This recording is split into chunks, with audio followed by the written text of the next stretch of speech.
যাদেরকে দাফন করা হয় না এদের কবর আযাব হয় কোথায়? আপনারা যে বলেন যে কবর আযাব হবে, আপনারা যে বলেন কবরের মধ্যে প্রশ্ন আসবে, তো যাদেরকে কবরই নেওয়া হয় না, বিমান ক্রাশ করে সাগরে পড়ে গেছে, এখন এই মানুষগুলোর কিভাবে মুনকার নাকির প্রশ্ন করবে? প্রশ্ন জাগে না? জাগে।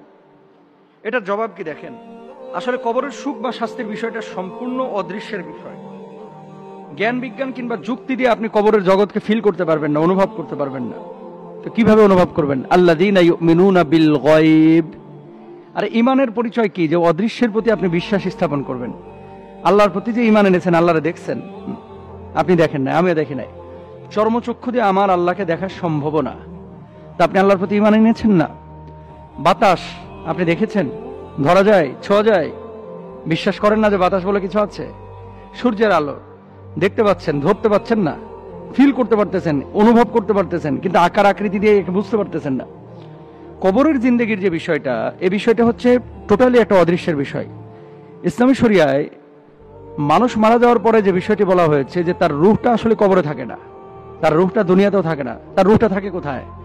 তার রূহটা চলে যায় হচ্ছে আলামে বারজাখে, হয় ইল্লিয়িনে যাবে অথবা সিজ্জিনে যাবে। এই দুইটা জায়গার যে কোনো এক জায়গায় যাবে।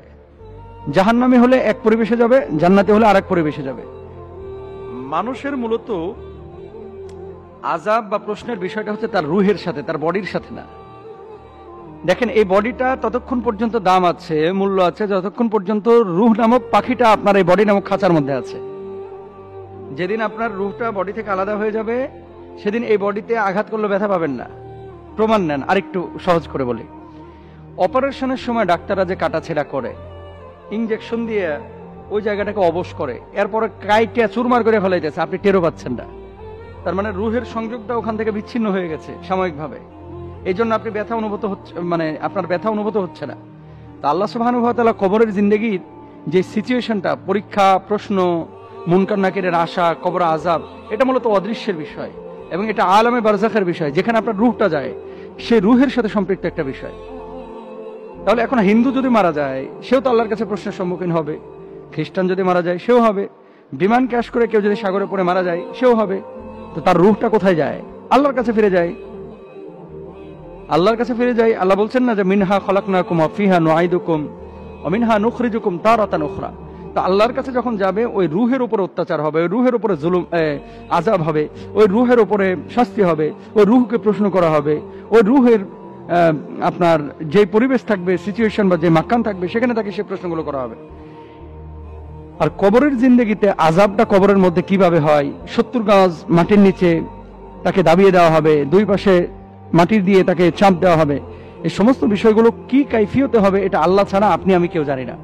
সুতরাং কোনো মানুষ যদি মনে করে যে কবরের জিন্দেগি এটা মিথ্যা জিন্দেগি, না, মানুষের জীবনের 3টা স্টেপ বা ধাপ আছে।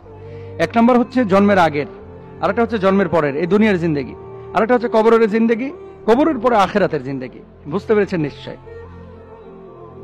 দুনিয়াতে আসার আগেই বাপমার পেটের মধ্যে, দুনিয়াতে আসার আগেই মায়ের পেটের মধ্যে যখন ছিলেন, আপনার ভিতরে কিন্তু আল্লাহ তাআলা রূহ দিয়েছিলেন। এরপরে দুনিয়ার মুখ দেখলেন, দুনিয়াতে একটা নির্দিষ্ট সময় সফর করলেন, এরপর আপনি ট্রানজিটে চলে গেলেন কোথায়? কবরের জিন্দেগিতে। এই ট্রানজিটের পরে আখিরাতে আপনি উঠবেন, মূল গন্তব্য। এবার আপনাকে আল্লাহ তাআলা প্রতিদান দেবেন। সুতরাং বি কেয়ারফুল। এই জিনিসগুলো আমরা কিন্তু অনেকে বুঝি না।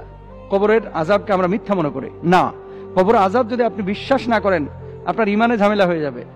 আফালা ইয়ালামু ইযা বুনফিরা মা ফিল কুবুর, কবরের কথা তো আল্লাহ তাআলা কোরআনেও বলেছেন।